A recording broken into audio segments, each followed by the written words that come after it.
Hey, welcome to Harnessing Your Wealth. Once again, I'm Billy Peterson. Thanks for tuning in today. We have a couple of great, fascinating guests for you guys all to listen to today. I think you're going to find their story to be very, very enlightening. We have Shawn and his wife, Angie Trujillo. We want to make sure that you understand where they're coming from. Shawn, you guys both live in Utah. Angie, you're very well known for being on the show, Real Housewives of Salt Lake City. Welcome to the show today. Thanks, Billy. Thanks for having us. Appreciate it. Yeah, fun to have you guys. So just a bit of backstory. Also, Shaun Peterson's on the show. We can't forget him. He's here for our sidekick. Yeah, don't forget me, Bill. You know, throwing in the one-liners here and there. We want to make sure people understand where this came from. So I've known Shawn and his family for a long time. Mostly his dad, Johnny. He was a horse trainer back in the day here in Utah. And decades ago, I rode for him at the racetrack, Laurel Brown, which is now being torn down. Shawn, you were around a little bit during those times. I know you were kind of moving along in your career, but you remember those days, don't you? Oh yeah. I grew up around it. You know, it was fun. Great memories. You know, me and my brothers talk about it all the time, how we were just able to kind of go hang out, bum around the track, have fun, and, you know, chew our Hawkins and just kind of hang out with everybody and be around the horses. Yeah, Utah used to be a mecca for horse racing. It's kind of sad to see it falling apart the way it is. There's only one track left in the state here in Ogden called Weber Downs, but it used to be a real big deal here in Utah, and one of the areas a lot of great horsemen came from. So kind of the backstory on how I became acquainted with you and your family. And of course, now we have a horse together. All of us are planning on watching that thing compete. Irish Dancer is his name. And it goes right along with the theme here. So let's talk a little bit about you guys and your life. And I know our listeners would want to understand from Angie's perspective, the show, a lot of hype and buzz about the Real Housewives of Salt Lake City. Angie, will you mind sharing like how you became acquainted or how you got the part to be on the show in the first place? Well, it's a small team of women, so it's almost like you lucked out to get to be on a team of some pretty amazing ladies in Salt Lake that are you know, really embedded in the community, successful business owners.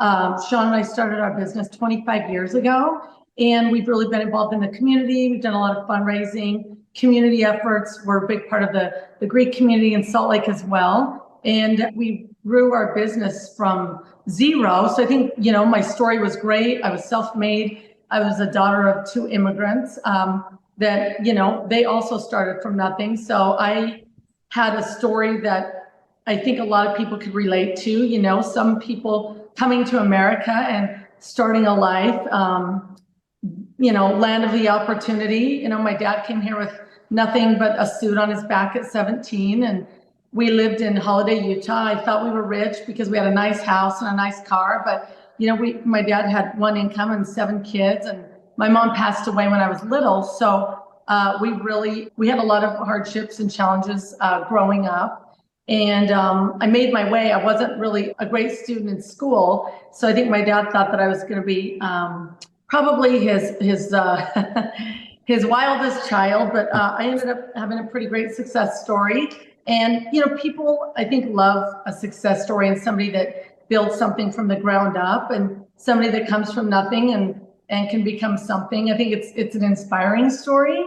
Shawn and I were hairdressers. We were in the same industry. We fell in love in a little hair salon, and we grew our brand together. So we built a brand, which is also another hard thing to do. And it's outside of our own city. We've got locations outside of Utah, and we just made a name for ourselves in the beauty industry. So, you know, a big part of it is like, I'm hilarious. I always say I'm funny. I never had to depend on, you know, being good looking, because I was very social and outgoing. And I think the biggest thing is I had a story of, you know, starting from the bottom and building something, and people can relate to a story like that. And people have also really loved to see the Greek culture and traditions from, you know, Greek Easter and different holidays and things that a lot of people didn't know about. I can also relate to a lot of Orthodox people. So I think I really bring a lot to the show as far as substance, value, family, friendships. I'm a loyal friend. And I think a lot of that stuff has, helped me land this gig. And it's been a lot of fun. And they sought me out for an interview. And I guess I just checked all the boxes, basically. It's a show about successful women. It's a show about aspirational women, luxury, clothing, cars, nice homes, all that good stuff. And people love the surface stuff, but I also love that I can bring a lot of substance to balance all that out. Fascinating stuff. How, you women come together. Obviously, there's a lot of drama with the show because that's what brings people to watch it a lot. So there's a fair number of fights. I mean, I've watched some clips, some outtakes. You guys have to hold your own. I mean, you can't be a sissy on that show, right? No. I come from a family of 7, so I'm used to fighting with sisters and siblings and trying to make my place be noticed in a big group. So that I definitely, you've got to be spicy, you've got to be fiery, you've got to be witty and quick, and you've got to be able to have an opinion and stand up against people, whether you're friends or not. You've got to be able to stand up for yourself. Yeah. And it's not always easy. Do you have friends that would you call them friends, or do you guys have are you more awkward social acquaintances? Well, I've got some really good friends on the cast that I truly care about, and they've become like family to me. I mean, you're on this journey together, and people you thought you would never be friends with, suddenly you've become one of your greatest friends. And there's always a couple that there's tension with. And, I think that's part of what brings the drama. You've got different personalities, and some you're just going to collide with. And you're going to have to either figure out how to coexist or how to become friends. Right. So the show is kind of about conflict and resolve. And I think it shows, us working through conflict, us trying to figure out how to resolve things, how we do it, how classy can we stay, or maybe we don't always handle it the best way possible. And it's impossible to always be perfect on this show and not come out unscathed. I mean, hours on camera, you're going to say things that you regret saying, there's no doubt. Did they try to capture you guys in real life, or is a lot of the show kind of like, here's what we want you to do, and Shawn's involved in some of the showing, right? Some of the backstory. How does that look? Do you guys have your life kind of scripted out? No, it's all real. It's all based on how you would handle things. It's definitely a reality show based on, what you do, what you say, and in real time. And so, yeah. Bill, I'm just thinking, what if we put some cameras in the office and started filming? Because there's some drama that goes on here that would be right up there. Could be a really, really big hit. That could be good. We have a lot going on. Go viral. I have a feeling. We could. Go ahead, Shawn. Well, I was just going to ask, what is that like? I mean, with cameras in your home or where you're out and about, like, do you notice, or is it just something that just you kind of don't notice as you've done this for so long? You really notice it your first year. I think it takes a long time to get comfortable and just forget they're there. But all your best moments are when you forget they're there. It just takes some time to get used to it. But I think last year I definitely was overthinking and not as relaxed. You definitely learn a lot as time goes on and just kind of forget they're there and just start to be your natural self. And I think that's when you're at your best on reality television. Nice. Shawn, how do you handle it? I mean, this is part of your life. This has obviously changed everything about what's going on in your household. How is it for you? Yeah, it's been pretty fun, for the most part. And, for me, it's been one of those things where, when the cameras are going, it's like you kind of feel apprehensive for the first 5 or 10 minutes. And then after that, you just kind of forget they're there. So, I've been able to adapt pretty well. Angie does a great job. And like she said, all of the content is really real and organic. And, they're capturing conversations that we would have had she gone to an event, come home and downloaded with me, all of that stuff is just kind of like normal and status quo. So it, the fact that we're in a couple of seasons now makes it pretty easy to sort of just do that in front of the cameras. Yeah. How has it been with your popularity? I'm sure your popularity has taken off since becoming a cast member and everything. And is it different going around public now, or do you have any privacy issues at all with you or your children? I think people are pretty respectful, but it's fun. You go to the grocery store and you don't make it past the front door without people wanting photos. And, I think that's amazing. I really had no idea the audience and the span of the audience and the ages. And, you've got the 60-year-old guy and the, 25-year-old girl and teenagers and all of it. So it's also our own city. So we're representing our city. And I think it's fun for people to spot you around your city. And now, like going to Las Vegas and having people recognize you, it's wild. Yeah. And I've only really been full time for a year. So it's it's fun. What's interesting too is she's representing the city, but we're finding just as much attention outside of we went to New York for something last November, and this girl's running down the street saying, Angie K, you know what I mean? Hi, Angie K. It's weird to be in different cities having that happen as well. Well, and I do love people. So it's like, in my mind, they know me and I'm in their living room every week. So, I feel like I know them because they're fans. So I really love people. So I actually have enjoyed, it doesn't bother me.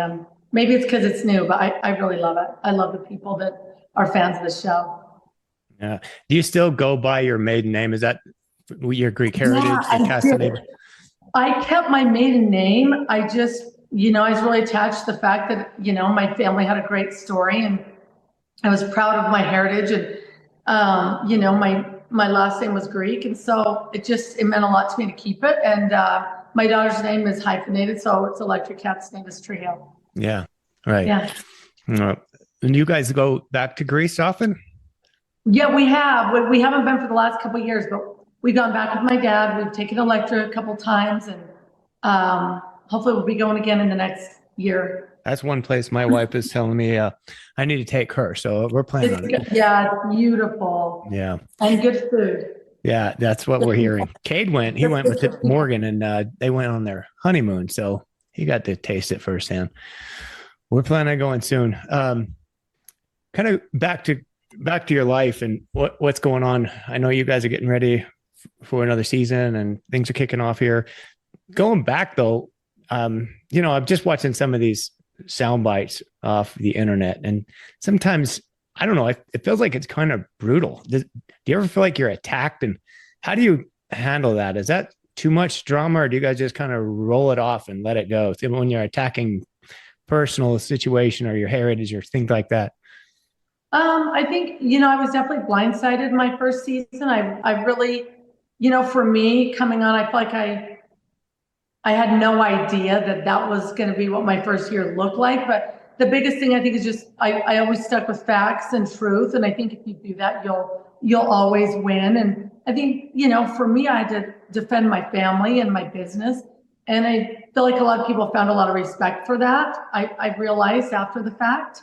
So yeah, that was huge. I never thought I'd be in that position because my focus coming on the show was to share my life, not really digging on other people's. So yeah. I was a little taken back, but I learned that if you just really stick with the truth, then you always win. Yeah. Yeah. Some of those ladies are a little bit cruel. Yeah. A little sharp with the tongue. I learned a lot, that's for sure. Yeah. So with regards to how you guys are handling things and how you built into this kind of this business that you have. You both started as hairstylists, right? And then Shawn, tell me about the story, because somehow you guys created more than that. You developed and now you own multiple salons. Give us the backstory there. So, I started out, early 90s.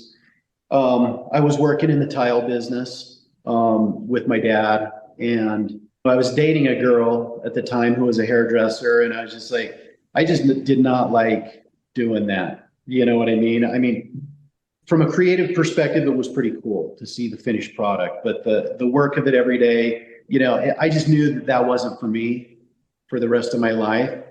This girl that I was dating said, you know, you'd be great as a hairdresser, because I was pretty artistic. I drew, I painted, I did all the stuff that was kind of creative. And, you know, I went on the job one day and got my ring finger cut off.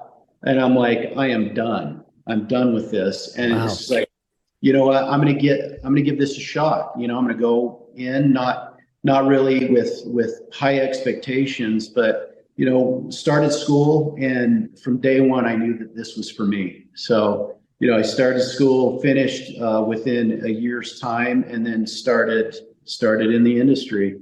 And the first salon that I started to work at, actually, Angie was a client of. She was a client of the guy that worked next to me, and we became friends.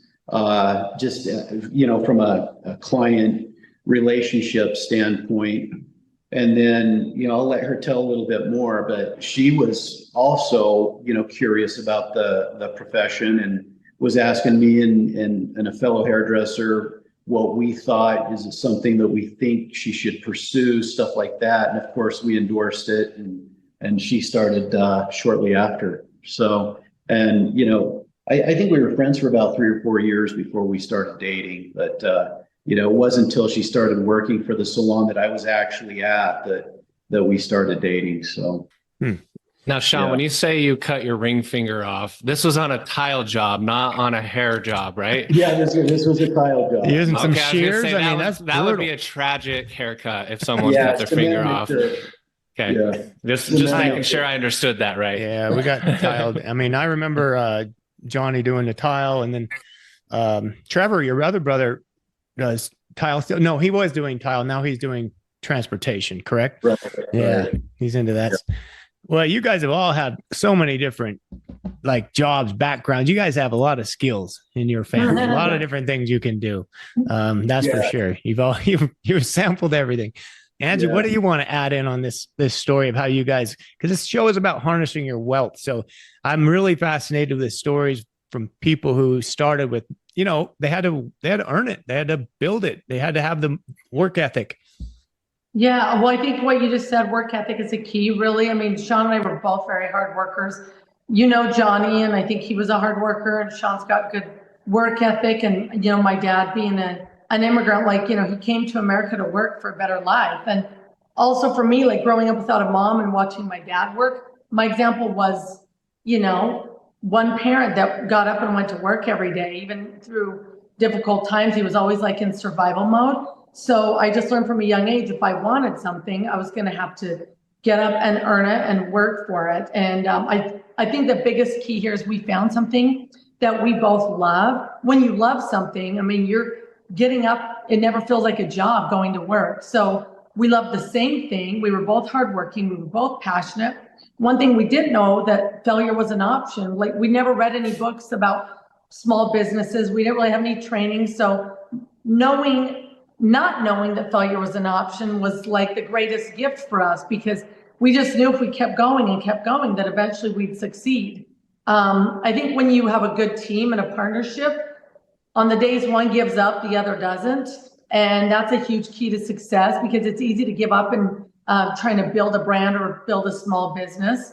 And, you know, there were days where one of us would just be ready to throw it all away and frustrated, and the other one was like cheering on, like, we can do this, let's keep going. And I think that's huge. And that's really what kind of got us through that point where we kind of blew up in a good way, you know, is just getting through those hard layers, and finally made it to being an overnight success in 25 years. Right. You know, that's one of the things that I'd like to add too, is like, you know, for us in the beginning, kind of ignorance was bliss.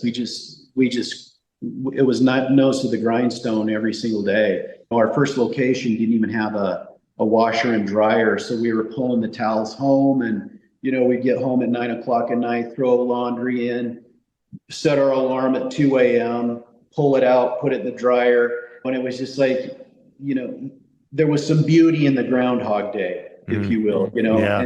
and the beauty in that was positive, nose to the grindstone habits that compounded over time. And it was interesting. We had a party for our 23rd anniversary in business, and it was really the first time we kind of looked at each other. We were like, we've never really sat back and really took it in. You know what I mean? And like Angie said, it was 25 years to become an overnight success. But really what we have now is we're multi-location. We're in Boise. We're in Cincinnati. We're continuing to grow organically. We realized that organic growth was better than investor growth, that kind of thing. And we have a cosmetology school. We have a distribution company. It's all vertically integrated. It works well. Each business works well with the other. But yeah, it's been an interesting journey. It's been a fun journey. And like Angie said, it's just, I think the biggest blessing is loving what we do. Well, and I think just something that anyone successful does is you never get comfortable. If you get comfortable, it's over, because there's always someone willing to come and take your spot. And we've worked hard for that. So one of our goals is just continuing to up our customer service, making sure our people love where they work. We've always modeled, we were never too good to pick up a broom or take out the garbage or serve our guests in the salon, even all these years later. So I think just really never getting comfortable in your business model, because we're in a really progressive industry. And even though we started at, 25 years old and we're now 50 and early 50s, and, things are ever changing, we've got to continue to progress with the times, whether it's like with technology, social media, haircuts, we're in the beauty industry. So it's very, we've got to continue to be fashion forward and training our team. And, we've got a really strong culture in our business. We learned early on, you have to have a vision for your company and be very clear with that. We were never held hostage to employees. It was kind of like, hey, if you don't like it, you don't have to stay. We created a place people wanted to work. And if it wasn't a fit for them, we would cut ties with them, because your weakest link can bring your business down. And we learned that early on too. So I think that's a key point, is a lot of people, not just in the hair industry or hair salons, but in all businesses, keep people that are not a fit or are not happy there. And those people bring your entire team down. So, and your brand. So yeah, we don't really tolerate negativity or gossip, or even though I'm on a show about drama, we don't tolerate drama in the salon. We try and keep the environment positive and kind of weed people out that aren't a fit early on. We happily let people go for gossip and things like that. One of the, just to echo what she's saying is, psychological safety is very important in general, especially when you're spending more time with coworkers than you do with your family typically. So, we really pride ourselves in that, and that's one of our hot buttons. But, to the point of your show, building your wealth, it's like, one of the most stressful things as an entrepreneur is, I think the biggest stresses have always been around money, and it's just like, Angie and I talk about it all the time. It's like you wake up with it, you're with it all day, you go to bed with it, the stress, you get up to go to the bathroom at 2 a.m. and you're with it, it's with you still. And, one of the things there is like, I think if you're a good entrepreneur, you don't ever really stop worrying about that kind of thing. Even when you hit your own imposed benchmarks, you set these financial benchmarks for yourself, you hit those benchmarks, but you still find yourself in the same mental space, as it relates to your success. And I think for good entrepreneurs, it's just, you're always striving for more, for better. And it's just something that we put on ourselves. And it's just like, when am I ever going to feel like enough's enough, or what we're doing is good? How have you handled that? I mean, with the mental part, with the stress, I'm sure the show is not is not removing that level of stress and tension. There's always more layers. How are you guys dealing with that? What do you do to find that relaxation? Well, for us, the compartmentalization between the show and business has been really pretty strict between us. We do a good job of keeping the two fairly separate. The good part about the show is like, I look at it as more of a fun thing to do, even though there's some stuff, some drama wrapped up in that. It's just like, I'm too old to give a shit about that. I still really give a shit about the business stuff. You know what I mean? And that's our legacy. So that's something that we're never really taking our eyes off of. But it's just that ongoing. How do you realize the successes you have had and will continue to have? I don't know that I'll ever get to the point to where it's like, oh, I finally made it. Sit back. I don't think that ever happens, right? Yeah. So it's just how you manage the stress and some of the anxiety that kind of pops up in business, I think is the key, right? So always working on that, but it's day by day. Sometimes these challenges pop up in business and it re-engages your purpose as an entrepreneur. Sometimes things can be going pretty well, but a problem pops up and you're like, okay, this is great. I can think of a solution now or come up with a system or whatever. So it keeps us creative in that regard. Mm-hmm. Well, I think we also protect our private time. Like, our daughter's sport, being an equestrian, that's a very full-time job as parents, traveling with her on our national show circuit lessons. So that's our family time, and it takes a lot of time, which is good. I think having purpose in other areas outside of business. And it's kind of like we're her cheerleaders, so we're following her, and her sport takes a lot. It's a full-time job, so it's good to have something else. Yeah, anything with related to horses, guys, is a big commitment. Believe me, I just do softball, and that's not even close. When you got a horse involved, and I've seen all your posts, by the way, she's doing amazing. Yes. She's into jumping, right? She's a equestrian. Amazing accomplishments that she's had for her age. So, guys, I didn't hear it mentioned, but what's the name of your salons? So everybody knows it's Lunatic Fringe Salons. Yep, I knew that, but I just wanted everyone to know what it was. Thank you. Yeah, I was going to get that. I was going to get to that, Shawn. You know that. And I'll tell you why I know, because when my wife goes and I see it on the Amex bill. Oh yeah. No. Okay. Yeah. No, it's a good thing. I'm glad she goes there, but that's how I. Oh my goodness. I knew the name.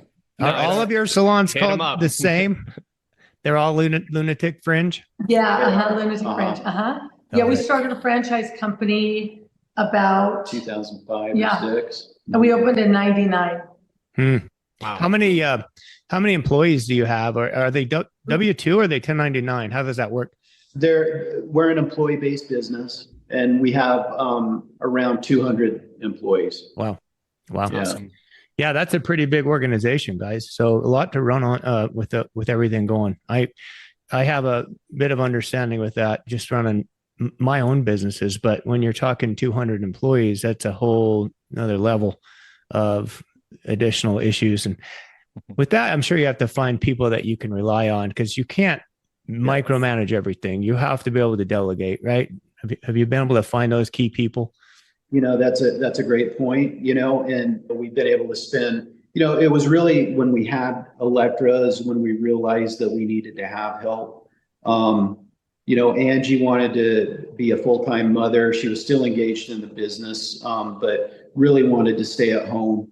And, during that time, it was an interesting transition for me to kind of take on what she was doing, because we were 50-50. I mean, we've done everything together 50-50. She's got her strong points and I've got my strong points in business. But, the transition of kind of taking on what she had left behind was an interesting dynamic. And it really kind of slapped us in the face in terms of like really building a team around us.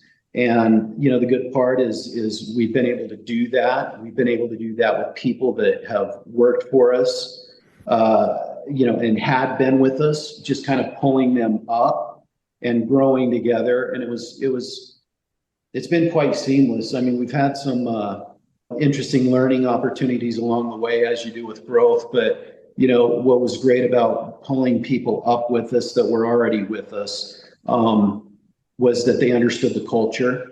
They understood what we were going for, the vision. They helped us, really solidify the vision for the company. And we've got just an amazing team right now that, honestly, like Angie and I go there and it's like, we really don't need to, but we love to go in and talk to our teams, number one. And then number two, just spend time with the guests that support us. But yeah, we have just an amazing team.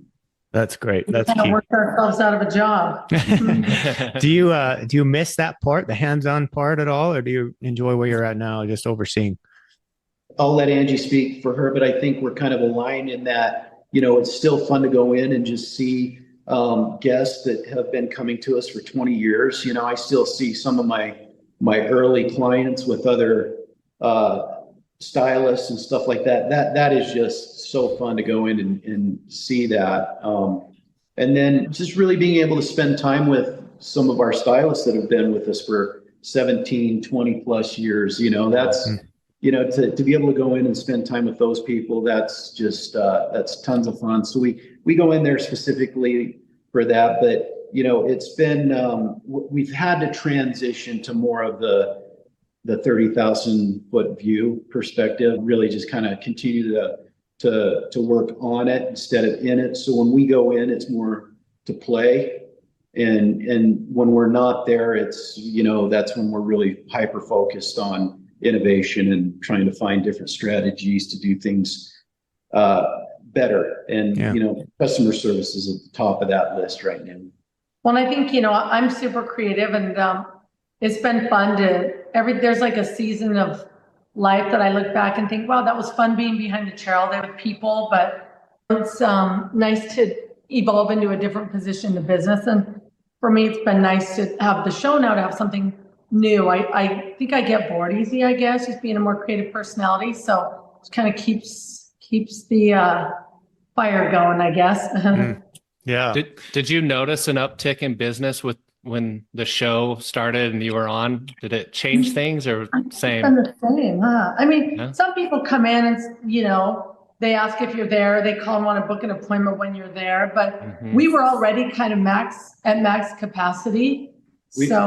Most of our locations were at 90% productivity before the show started. So, Angie there are people that call in and say, like Angie uses a couple of stylists specifically, and they'll call in to get with them because they do her hair or whatever. But, in terms of a major uptick in business, we haven't really, we were already maxed out. So it's kind of interesting to say that. Yeah, you were there. That's a good problem to have. We're already maxed out. So, with regard to, I know you started on the show.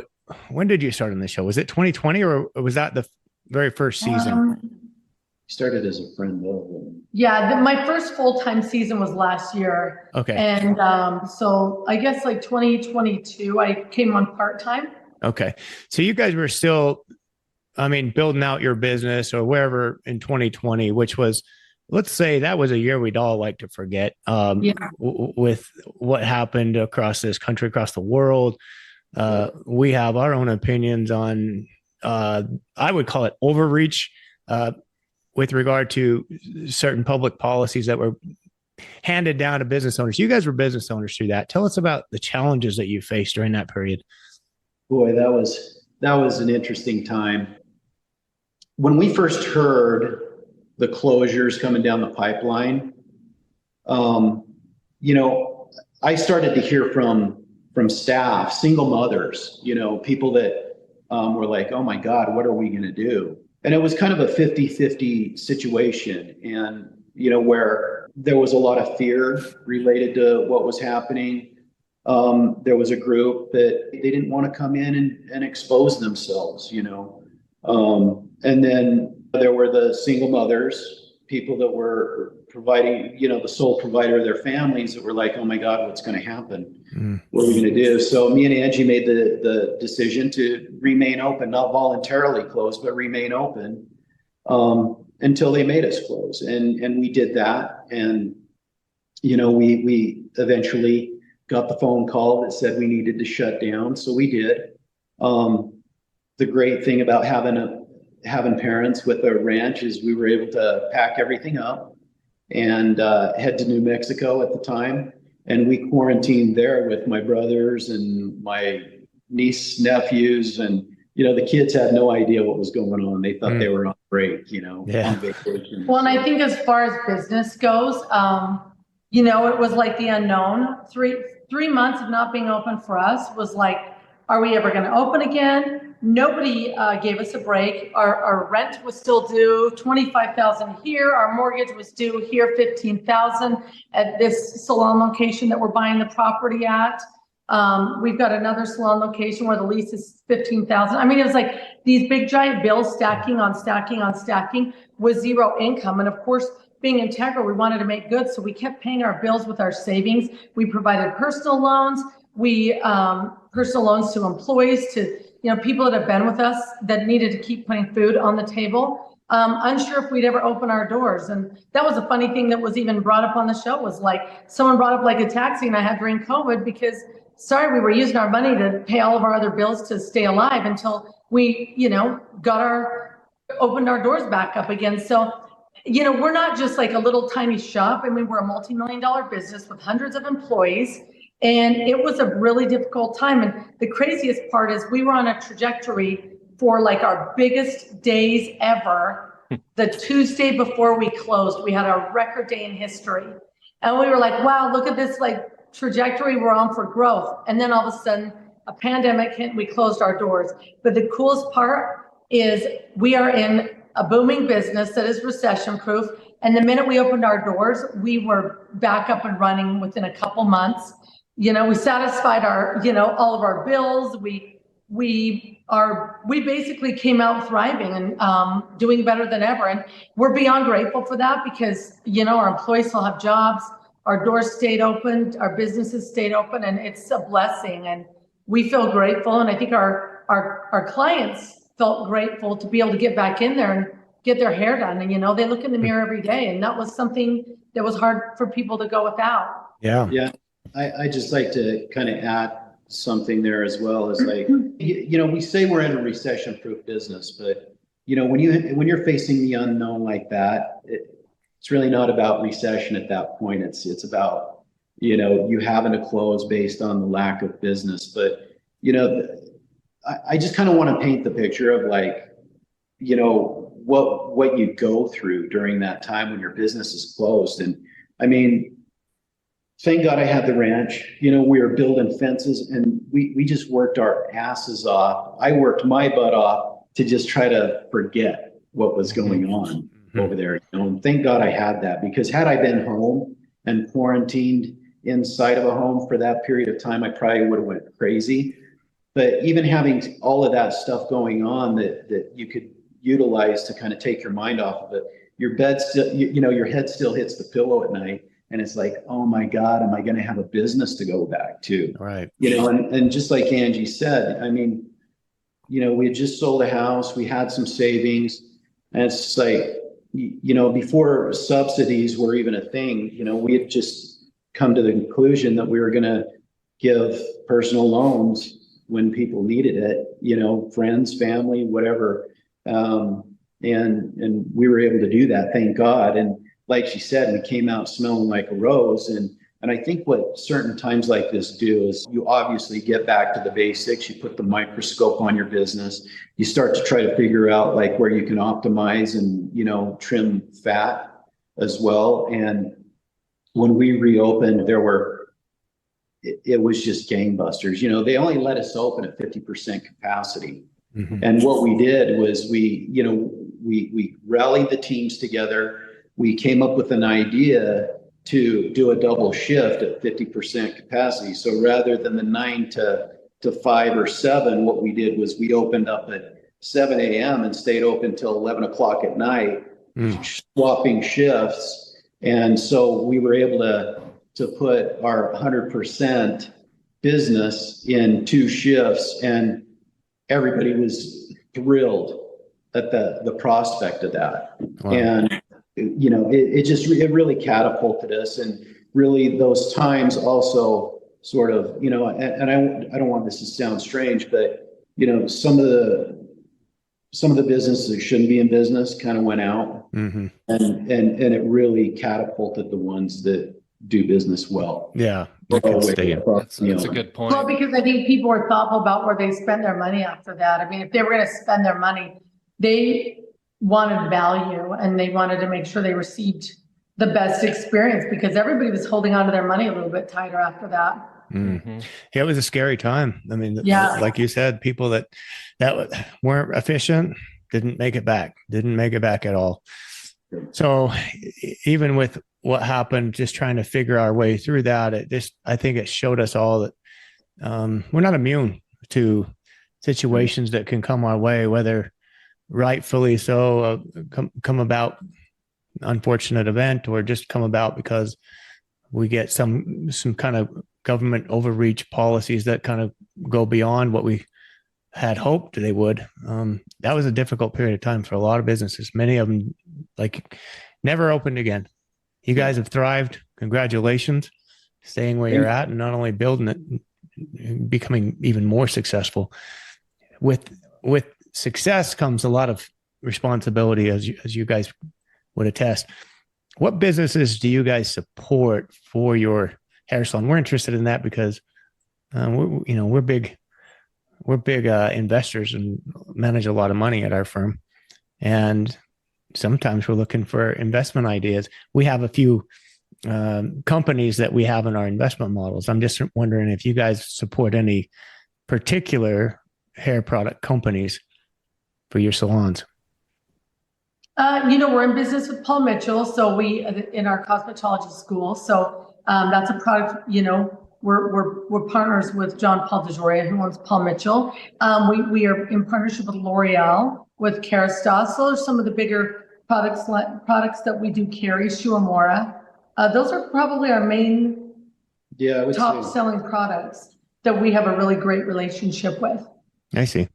Do you guys ever have, I mean, you mentioned that you have a distribution network. So do you ever have any of your own products that you brand with your own name, label? We haven't gone down that road yet. That's a tough game to get into. Mm-hmm. I mean, if anybody could do it and have automatic revenue generator, it'd be us. The only problem is like once you get past what your own business can sell, it's the scaling process after that that's difficult, because there are thousands and thousands of lines. Yeah. You just end up being one of those products within those thousands of lines. And, it's really difficult to create some kind of a point of difference, in this day and age to really sort of catapult you past that. And I just don't see just kind of selling to ourselves enough of an incentive to do that, to go down that road, because it takes a lot of cash to big investment and keep those SKUs. And then you get into the warehousing and distribution side, just for yourself, which is another beast in and of itself. But sure. But yeah, the one thing about our company is we're very in tune as hairdressers as to what performs. And, hairdressers in a premium service environment, we're really specific about getting products that perform. So, we stay really committed to that and committed to the innovation and making sure that, our team stay really excited about what they're using and what they're selling. Because at the end of the day, if you kind of keep that in mind, it keeps you growing. So. Yeah, makes sense. Yeah. With kind of spinning back to the show and getting close to the end here, but what do you want to tell listeners out there? Why is this show worth watching? What's going on behind the scenes that you can tell us that's interesting? I'm never really allowed to give any behind the scenes anything away, but I will say, there's always interesting, dynamic shifts in friendships. I think one of those cast members is no longer on the show. right? Yes. Monica. Right. Correct. She's not on the show anymore. Did you have a good relationship with her or bad? No, she's no one I would be friends with in real life. Okay. No. Yeah. I mean, I'm trying to put it as Delicately. politely as possible, but I think as far as like why to watch is like, you just get a lot of, it's all about chemistry in terms of friendships, and that chemistry can create some big highs and some big lows. And I think the excitement of that really is engaging, and that their chemistry just continues to grow in that way. And it just, man, it's funny how you stay glued to that television. Right. Yeah. Well, and I think, it's a show about real friends, that's why the cast that's on remains, because they are real friends and there's real chemistry. And when someone's lying or being trying to, be untrue to, or to, make up a fake character to be on, like people will sniff that out. Right. Yeah. So it's like, it's a reality show about real people, about real friendships, about, real true resolve and conflict. And even though there's some wild moments in there, these women that are still on actually truly care about each other, and they want resolve. They want to work it out. And, if you come on the show to just take people out, like you're going to be on an island, and, you won't come back, because again, it's a group of ladies that truly care about each other. Should go be on Survivor. That's where she wants to be. What's that? You should be on that show Survivor. It's the last one standing. Yeah, exactly. I mean, you got to be smart, I mean, being a feisty, strong, standing up for yourself, you've got to be all those things, but at the same time, you have to remain a real friend. Shawn, do you have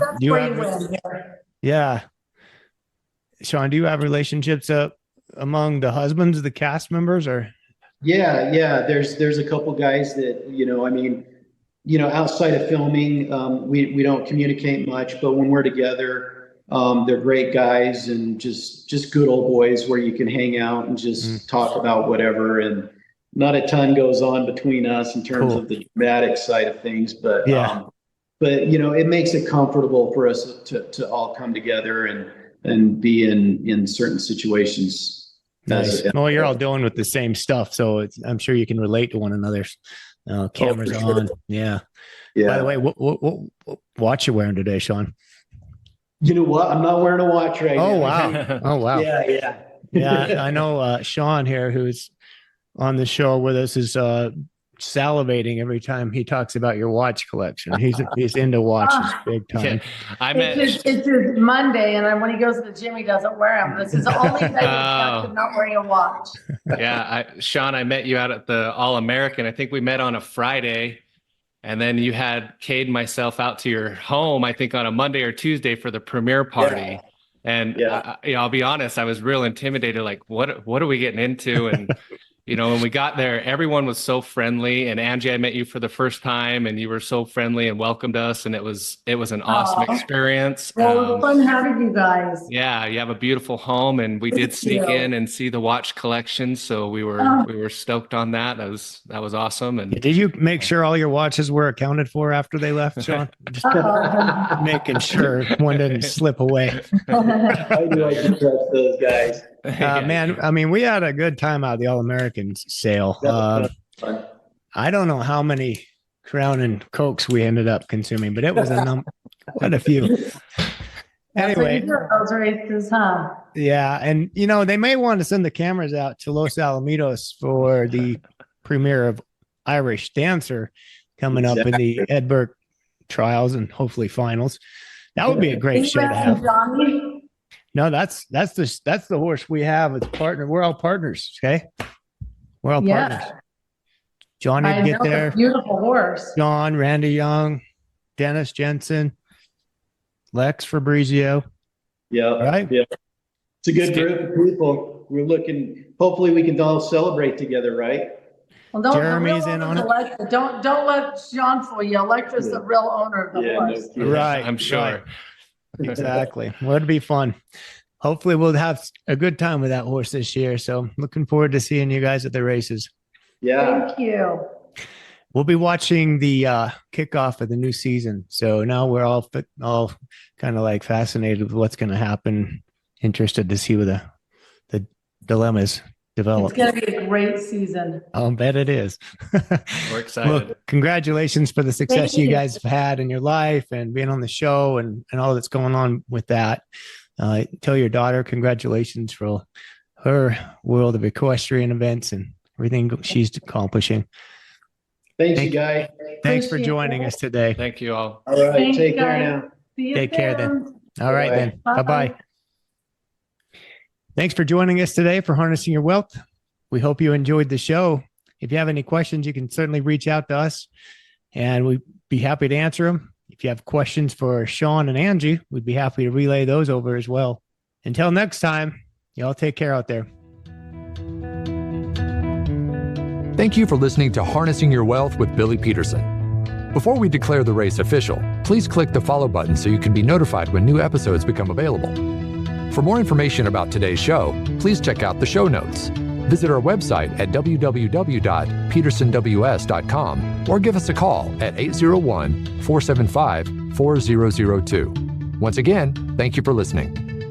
The information covered and posted represents the views and opinions of the guest and does not necessarily represent the views or opinions of Peterson Wealth Services.